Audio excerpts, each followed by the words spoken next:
మహాభారతం ఆది పర్వం 2వ అధ్యాయము పర్వ సంగ్రహ పర్వంలో ఇది వచ్చేసి పార్ట్ 2 అన్నమాట. మహాభారతంలో ఇలా పర్వాల సంగ్రహం గురించి చెప్పబడింది. ఇక ఈ ఆది పర్వంలోనే కథా విశేషాలు ఇవన్నమాట. పౌష వృత్తాంతం చూద్దాం రండి. పౌష వృత్తాంతంలో పౌలోమ కథ, అస్థిక వృత్తాంతం, అశావతరణం, కౌరవ వంశ సంభవం, లక్షాగృహ దహనం, హిడింబ బకాసురుల వధ, చైత్రరథం, ద్రౌపది స్వయంవరం, వివాహ విధి, విదురాగమనం, రాజలంబం, అర్జున వనవాసం, సుభద్రాహరణం, హరణాహరణం, కాండవదహనం, మయదర్శనం, ఇంతవరకు ఆది పర్వంలో ఇవన్నీ కూడా చెప్పబడ్డాయి. ద్వారకలో సుభద్రను ప్రేమించి వాసుదేవుని అనుమతితో అర్జునుడు చేపట్టడం, ఉరుహిత్య హరణం ప్రాప్తి, కృష్ణదేవకి నందనే కృష్ణుడు హరణం పట్టుకొని రావడం, సుభద్రకు అర్జునుని వలన ఉత్తమ తేజస్వి అయిన అభిమన్యుడు పుట్టడం, ద్రౌపదికి 5 ఉప పాండవులు పుట్టడము ఇక్కడే కీర్తించబడింది. ఆ తర్వాత విహారం కోసం యమునా తీరానికి వెళ్లిన కృష్ణార్జునులను అగ్నిహోత్రుడు కనపడ చక్రాన్నేమో కృష్ణుడికి, ధనస్సునేమో అర్జునుడికి ఇవ్వడం, పాండవవనం దహించడం, అందులో మంటల నుండి మయుని సర్పాన్ని విడిచిపెట్టడం, తర్వాత మందపాల మహర్షికి శార్పక్షి వలన పుత్రులు పుట్టిన కథ, ఇదంతా ఆది పర్వంలో విస్తారంగా చెప్పబడింది. వ్యాస మహర్షి ఆది పర్వంలో మొత్తంగా 227 అధ్యాయాలైతే చెప్పాడు. ఈ ఆది పర్వంలో వ్యాసుల వారు 8884 శ్లోకాలనైతే చెప్పారు. ఈ ఆది పర్వం తర్వాత 2వది సభాపర్వం. ఇందులో చాలా వృత్తాంతాల వర్ణనైతే ఉంది. పాండవుల సభా నిర్మాణం, కింకరులచే రాక్షసుల దర్శనం, దేవర్షి అయిన నారదుడు లోకపాలుర సభలను గురించి చెప్పడం, రాజసూయ యాగం ఆరంభం, జరాసంధ వధ, గిరివ్రజంలో బంధింపబడిన రాజులను కృష్ణుడు విడిపించడం ఇందులో ఉన్నాయన్నమాట. అంటే సభాపర్వంలో వీటి గురించి చెప్పబడ్డాయి. అంతేకాకుండా పాండవుల దిగ్విజయం, రాజులంతా కానుకలతో రాజసూయ యాగానికి రావడం, రాజసూయంలో అర్ధ్యానికి సంబంధించిన వివాదంలో శిశుపాలుని వందించడం, యజ్ఞవైభవం చూసి దుర్యోధనునికి దుఃఖం అమర్ష కలగడం, మయసభలో దుర్యోధనుని చూసి భీముడు నవ్వడం, దానితో దుర్యోధనునికి కోపం రావడం, జూదం ఏర్పాటు చేయడం, దానిలో జూదగాడైన శకుని ధర్మరాజును ఓడించడం, జూదం అనే సముద్రంలో మునిగిపోతున్న ద్రౌపదిని నావలాగా మహాప్రజ్ఞుడైన ధృతరాష్ట్రుడు ఉద్ధరించడం, అది తెలిసి దుర్యోధనుడు మళ్లీ పాండవులను దూత్యానికి పిలవడం, అనూద్యూత్యంలో జయించి పాండవులను అరణ్యవాసానికి పంపడం, ఇవన్నీ కూడా సభాపర్వంలో వర్ణించాడు వ్యాస మహర్షి. ఇందులో అంటే ఈ సభాపర్వంలో అంటే 78 అధ్యాయాలున్నాయి. అంతేకాకుండా 2511 శ్లోకాలతో ఈ సభాపర్వంలో అయితే చెప్పబడ్డాయి.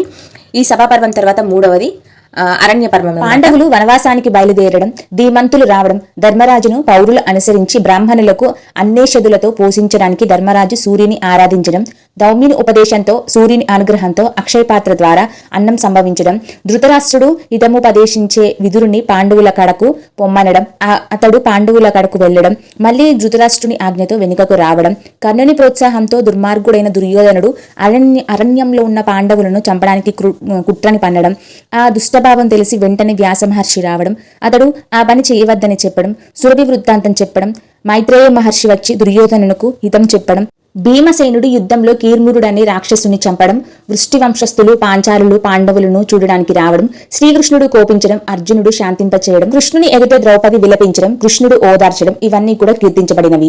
ఇందులోనే వ్యాసుడు సౌంభవద గురించి చెప్పాడు. పుత్రునితో సహా సుభద్రను కృష్ణుడు ద్వారకను తీసుకుని వెళ్లడం, పాండవులు రమ్యమైన ద్వైతమైన ద్రౌపది ధర్మరాజుల సంవాదం, అలాగే భీమధర్మరాజుల సంవాదము ఇందులోనే ఉన్నాయి.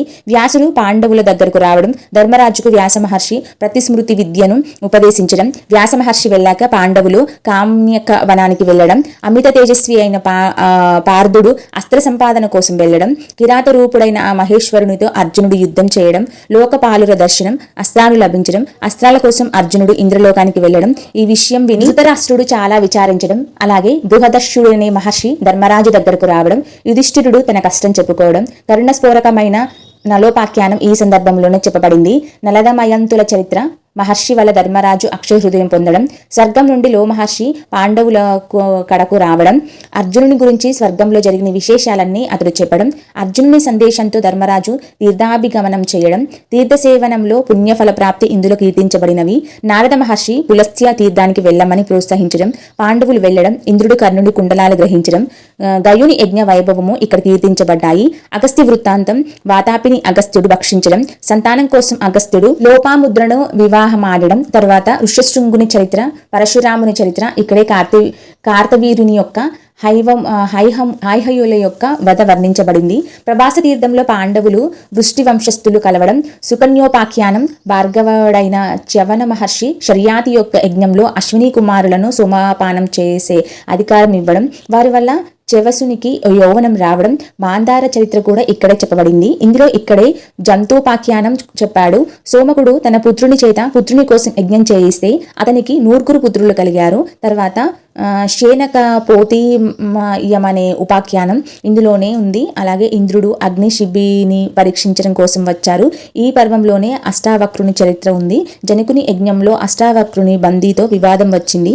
ఆ బందీ నయాకులతో ముఖ్యుడు వరుణుని కుమారుడు. ఈ వివాదంలో అష్టావక్రుడు బంధించి ఓడిపోవడం, జయించి సాగరంలో ప్రవేశించిన తన తండ్రిని అష్టావక్రుడు పొందాడు. దీని తర్వాత యవక్రీతుని చరిత్ర, రైభ్యుని చరిత్ర స్థాయి పాండవులు గంధమాదన పర్వతానికి వెళ్లడం కూడా నారాయణాశ్రమంలో ఉంచడం, ద్రౌపది అడిగితే భీముని గంధమాదన పర్వతానికి వెళ్లడం, త్రోవలో అరటివనంలో పవనాత్ముజుడైన హనుమంతుని చూడడం, అక్కడ సౌగంధిక కమలాల కోసం ఆ సరస్సును కలత పెట్టడం, అక్కడే భీమునికి యక్ష రాక్షసులతోనూ మణిమంతుడు మొదలైన వారితో యుద్ధం జరగడం, తర్వాత భీముడు జటాసురుని వధించడం, వృషపర్వుడు అనే రాజర్షి రావడం, ఆశిషేనాశ్రమానికి పాండవులు వెళ్లడం, అక్కడ నివాసం, అక్కడ ద్రౌపది భీముని కైలాస పర్వతారోహణకి ప్రోత్సహించడం, అక్కడ బలవంతుడైన మణిమంతుడు మొదలైన వారితో ఘోరమైన యుద్ధం జరగడం, అక్కడే పాండవులు కుబేరుని కలుసుకోవడం, అర్జునుడు తన సోదరులను అక్కడే కలవడం, దివ్యాస్త్రాలు పొంది అర్జునుడు ఇంద్రుని కోసం హిరణ్యపురవాసులైన నివాత కవచులతో యుద్ధం చేయడం, పౌలోమ కాలకేయులతోని యుద్ధం, వారిని అర్జునుడు వధించడం, ఇదంతా అర్జున ధర్మరాజుతో చెప్పడం, ధర్మరాజు దగ్గర అర్జునుడు దివ్యాస్త్రాలను ప్రయోగించి చూపించాలనుకోవడం, నారదుడు వచ్చి అట్లా ప్రయోగించరాదని వారించడం, తర్వాత పాండవులు గంధమాదన పర్వతం దిగడం, పర్వతం అంత పెద్ద శరీరం ఉన్న పాము వనంలో భీముడును బంధించడం, అప్పుడు ధర్మరాజు వాని ప్రశ్నలకు సమాధానం చెప్పి భీముని విడిపించడం, మళ్ళీ పాండవులు కామ్యక వనం చేరడం, అక్కడున్న పాండవులను చూడడానికి కృష్ణుడు రావడం కూడా ఇక్కడే వర్ణించబడింది. మార్కండేయ మహర్షి రావడం, అతడు వచ్చి పృథు చరిత్ర, వైన్యుని చరిత్ర మొదలైనవి చెప్పడం. ఈ సందర్భంలోనే తార్య మహర్షికి సరస్వతికి జరిగిన సంవాదము, మత్స్యపాఖ్యానము కూడా చెప్పబడ్డాయి. ఈ మార్కండేయ సమాగమనంలోనే చాలా పూర్వకథలు కూడా చెప్పబడ్డాయి. ఇంద్రద్యుమ్నుని చరిత్ర, దుందుమారుని చరిత్ర, పతివ్రత చరిత్ర, అంగీరసుని చరిత్ర, ద్రౌపది అంటే సత్యభామల సంవాదం గురించి కూడా ఇందులోని వర్ణించబడ్డాయి. తర్వాత పాండవులు మళ్ళీ ద్వైతవనం చేరడం, మానవ యాత్ర, అందులోని దుర్యోధనుడు గంధర్వుల చేత బంధించబడడం, మందబుద్ధి అయిన దుర్యోధనుడు సిగ్గుపడుతూ అర్యముని చేరి విడిపించమనడం, ధర్మరాజుకు కలలో మృగాలు కనిపించడం, మళ్ళీ కామ్యకవనానికి పాండవులు చేరడం, ఎంతో విస్తారంగా వ్రీహి ద్రోణాఖ్యానం చెప్పడం, దుర్వాసుని ఉపాఖ్యానం కూడా ఇక్కడే చెప్పబడింది. ఆశ్రమం నుండి ద్రౌపదిని జయద్రథుడు అపహరించడం, వాయువేగంతో భీముడు సైంధవుని వెంటాడడం, మహాబలుడైన భీముడు సైంధవుని పంచశిఖలు పెట్టడం ఇందులోనే ఉన్నాయి. రామాయణం కూడా ఇక్కడ చెప్పబడింది. రాముడు పరాక్రమించి యుద్ధంలో రావణుని చంపడం విస్తారంగా చెప్పబడింది. ఇక్కడే సావిత్రి చరిత్ర కూడా చెప్పబడింది. కర్ణుని కుండలాలను ఇంద్రుడు గ్రహించడం, ఒకరిని చంపగల శక్తి కర్ణుడు ఇంద్రుడి నుండి గ్రహించడం అరణేయోపాఖ్యానం తరువాతదనమాట. ఇందులో ధర్మరాజుకు ధర్మశిక్ష చేశాడు. పాండవులు యమధర్మరాజు నుండి వరాలు పొంది పశ్చిమ దిక్కుకు వెళ్లారు. ఇదంతా అరణ్య పర్వము 3వ పర్వంలో చెప్పబడింది.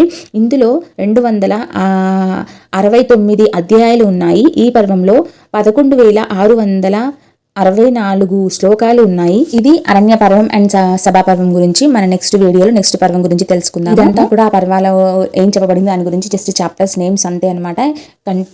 కంటెంట్ ని చాలా షార్ట్ గా ఇలా టైటిల్ లాగా చెప్పారు. సో పూర్తి ఇన్ఫర్మేషన్ అనేది మనకి రాబోయే వీడియోలో వస్తుంది. సో అప్పుడు మనకి క్లియర్ గా అర్థమవుతుంది. ఇదంతా కూడా జస్ట్ ఇంట్రోనే. సో డైలీ ఒక 15 minutes కేటాయించి ఈ రోజు ఒక వీడియో చూడండి. మహాభారతం అంతా ఒక 3 months లో మీకు క్లియర్ గా అర్థమైపోతుంది. నా ఛానల్ ఎవరైనా ఫస్ట్ టైం విజిట్ చేసినట్లయితే సబ్స్క్రైబ్ చేసుకోండి. Thank you for watching. Video నచ్చితే లైక్ చేయండి.